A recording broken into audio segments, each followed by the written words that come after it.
selanjutnya kita belajar mengenai notes receivable.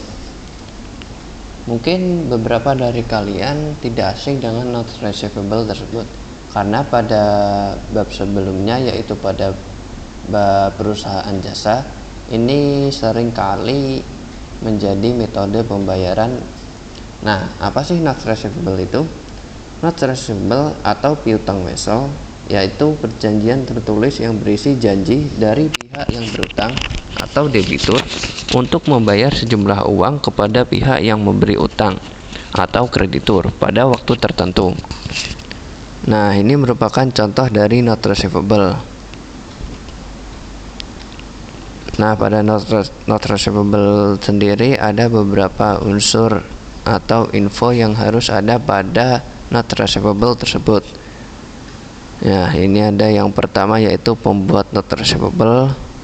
Selanjutnya ada yang pembayarnya, ada jumlah berapa yang harus dibayarkan, dan juga ada tanggal. Setelah itu ada juga batas pembayaran dari piutang tersebut, dan ada berapa tempo hari pembayaran dari utang tersebut, dan yang terakhir ada bunga dari piutang tersebut. Nah, ini dia surat sanggup membayar atau note receivable berisi informasi mengenai yang pertama ada nilai nominal atau jumlah dari piutang tersebut, yang kedua ada tanggal notes, yang ketiga ada nama penerima notes atau payee, dan tanda tangan pembuat notes atau maker. Nah, ada juga tempat pembayarannya, tanggal jatuh tempo atau umur notes, dan yang terakhir ada tingkat bunga atau interest per tahun jika ada, karena tidak semua note receivable itu mengandung bunga. Nah, receivable sendiri dicatat sebesar nilai nominal. Ada dua jenis note receivable, yaitu ada yang berbunga yang disebut interest bearing, dan ada juga yang tidak berbunga yang disebut non interest bearing. Nah, di sini ada contoh bagaimana caranya menghitung tanggal jatuh tempo. Yaitu notes tanggal 16 Maret, jatuh tempo 90 hari. Kapan tanggal jatuh temponya? Nah, yang pertama karena 90 hari, kita hitung dalam bulan Maret itu ada berapa hari terlebih dahulu, karena di bulan Maret ada 31 hari dan dimulai pada tanggal 16 Maret. Oleh karena itu pada bulan Maret tersebut tersisa 15 hari. Nah, dituliskan pada bagian ini. Karena sudah berkurang 15 hari, tinggal 75 hari lagi. Dikurangkanlah ke bulan selanjutnya, yaitu bulan April. Karena bulan April terdapat 30 hari, sehingga dikurangkan sebanyak 30 hari dan tersisa 45 hari. Selanjutnya dikurangkan lagi pada bulan selanjutnya, di bulan Mei, sebanyak 31 hari, karena Mei sendiri kan 31 hari. Nah, tersisalah 14 hari. 14 hari ini karena tidak sampai, jumlah harinya tidak sampai sebulan, yaitu 30 hari ataupun 31 hari. Jadi kita tinggal mendapatkan jawaban akhir, yaitu pada 14 bulan setelah Mei, yaitu bulan Juni. Sehingga jatuh temponya pada tanggal 14 Juni. Nah, jumlah yang harus dibayarkan atau diterima pada tanggal jatuh tempo disebut maturity value. Nah, cara menghitung maturity value yaitu untuk interest bearing dengan rumus nominal ditambah dengan bunga yang ada. Sedangkan jika non interest bearing hanya nominal saja karena tidak terdapat bunga pada piutang tersebut. Nah, di notes receivable sendiri, jurnal yang diperlukan adalah ketika saat timbulnya notes, saat jatuh tempo, saat penyesuaian atas bunga terhutang untuk interest notes, dan selanjutnya ketika pendiskontoan notes atau ketika notes tersebut mendapat suatu diskon Dan yang terakhir ketika jatuh tempo atas notes yang telah didiskontokan. Ini contohnya, pada 21 November 2006 diterima notes dari One Abu sebesar $6.000, 12% 30 hari atas penjualan barang dagangan. Nah, 12% ini merupakan bunga selama setahun dari piutang tersebut. Nah, selanjutnya untuk penjurnalannya sendiri yaitu notes receivable pada sales. Karena kita mendapat notes receivable yang akan bertambah di debit dan berkurang di kredit seperti akun receivable lainnya dan sales pada kreditnya. Kenapa sales? Karena pada transaksi ini dijelaskan bahwa atas penjualan barang dagangan, sehingga dicatatkan sales pada jurnalnya. Selanjutnya, pada tanggal 21 Desember saat jatuh tempo, maka perusahaan akan menerima pelunasan sebesar 6.060. 6.000 yaitu total piutangnya ditambah 60 bunganya. 60 ini didapat dari 12/100 dikali 30 per 360 dikali dengan total note receivable-nya, sehingga didapatlah 60 ini. Nah, seperti ini. Untuk menghitung nilai bunganya, kita tinggal mengalihkan antara jumlah utang dengan jumlah persenan dan juga jumlah hari pembayaran.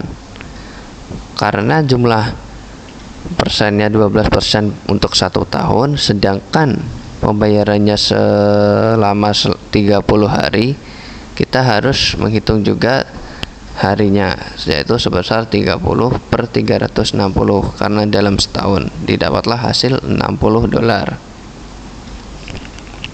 Nah, setelah kita mendapat interestnya atau bunganya, kita menghitung maturity value-nya dengan cara menambahkan interest pada total piutang yang ada, sehingga 6.000 ditambah interestnya 60 dan maturity value-nya didapatlah $6.060.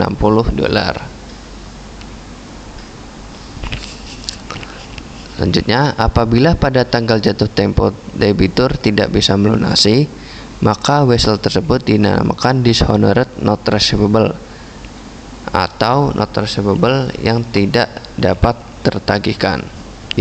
Untuk penjurnalannya sendiri yaitu account receivable pada note receivable dan juga interest revenue, karena terdapat bunganya yaitu tadi yang dimasukkan dalam interest revenue sebesar 60.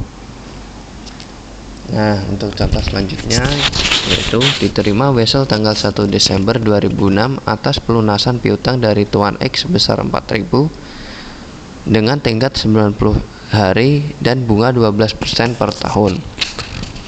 Pertama, kita catat terlebih dahulu sebesar piutangnya. Karena menggunakan vessel, jadi kita mendapat notes receivable dan akan mengurangi account receivable-nya, sehingga jurnalnya adalah note receivable pada account receivable. Nah, selanjutnya kita membuat penyesuaian atas bunga yang terdapat pada piutang tersebut. Untuk penjurnalannya sendiri yaitu interest receivable pada interest revenue. Nah, perhitungannya seperti ini ya. 4.000 dikali dengan 12% dikali dengan 60 per 360 untuk interest revenue-nya. Hal ini dikarenakan sisa dari bunga piutang yang terdapat pada utang tersebut. Nah, ketika di bulan pertama terdapat interest receivable sebesar 40 dari $4.000 dikali 0,12 dikali dengan 30 per 360 didapatlah 40 ini. Materi selanjutnya mengenai discounting pada notes receivable. Discounting pada note receivable adalah proses menjual vessel tagih kepada lembaga keuangan dengan menerima uang tunai yang jumlahnya lebih rendah dari nilai nominal vessel tersebut. Nah, selisih antara nilai jatuh tempo vessel dengan jumlah yang diterima, itulah yang disebut diskon. Ada dua hal penting mengenai discounting pada note receivable, yaitu yang pertama ada discount rate, yang merupakan tarif diskon atas penjualan note receivable. Yang kedua ada diskon period, yaitu periode antara tanggal penjualan hingga tanggal jatuh tempo. Nah, selanjutnya ada cara untuk menghitung besarnya discounting notes. Yang pertama, jumlah total note receivable ditambahkan dengan bunga yang ada untuk mencari maturity value.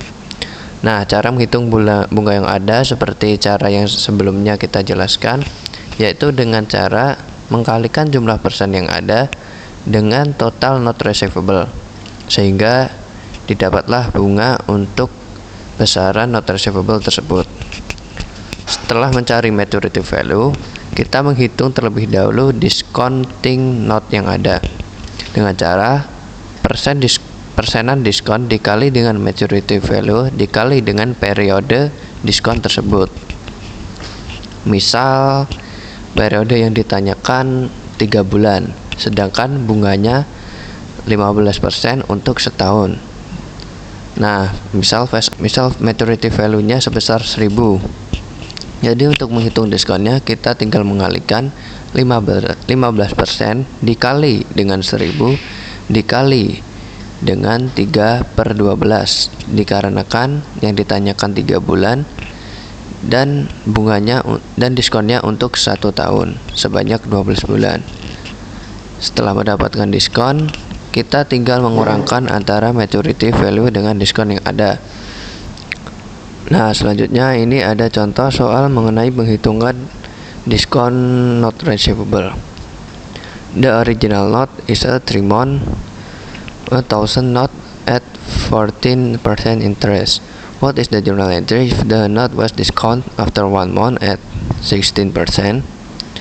Nah, yang pertama kita menghitung bunga pada note receivable ini secara total note receivable yang ada dikalikan dengan besaran bunga dikalikan dengan periode. Didapatlah hasil sebesar $35. Setelah menghitung bunganya, kita tinggal tambahkan dengan total piutang pada note receivable yang ada, sehingga didapatlah hasil sebesar 1035 dari penjumlahan 1000 dengan 35. Setelah mendapat 1035 ini yang merupakan maturity value-nya, kita menghitung diskon terlebih dahulu. Untuk menghitung diskon, kita tinggal kalikan saja persenan diskon ini dikali dengan total maturity value dikali dengan bulan yang berjalan. Karena pertanyaannya berapa diskon setelah 1 bulan? Nah, kenapa di sini tertulis 2/12? Karena setelah 1 bulan itu terhitung ada 2 bulan, yaitu bulan yang pertama dan juga bulan kedepannya. Oleh karena itu terhitung 2 bulan untuk diskonnya. Nah, setelah itu kan didapat diskon sebesar 27,6.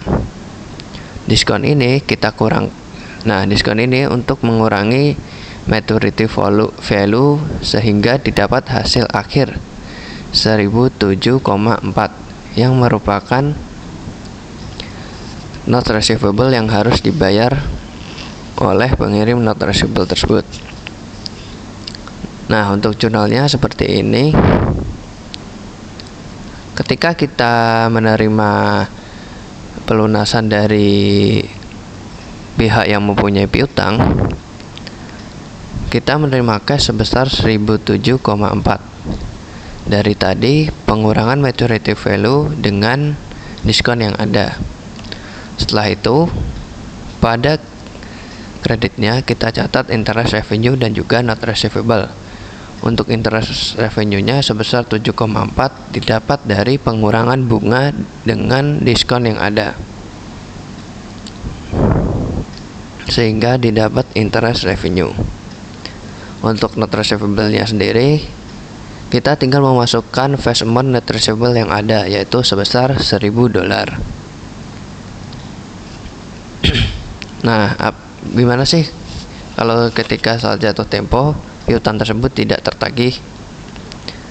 Nah, ketika tidak tertagih, kita tinggal menjurnalkannya dengan akun receivable pada not receivable. Nah, untuk besarannya sendiri sebesar 1035 didapat dari total piutang yang ada ditambah dengan bunga sebesar 14% untuk 3 bulan, yaitu $35. Sehingga didapat angka $1035 untuk piutang yang tidak tertagih. Sekian dari saya, terima kasih. Kurang lebihnya saya minta maaf. Assalamualaikum warahmatullahi wabarakatuh.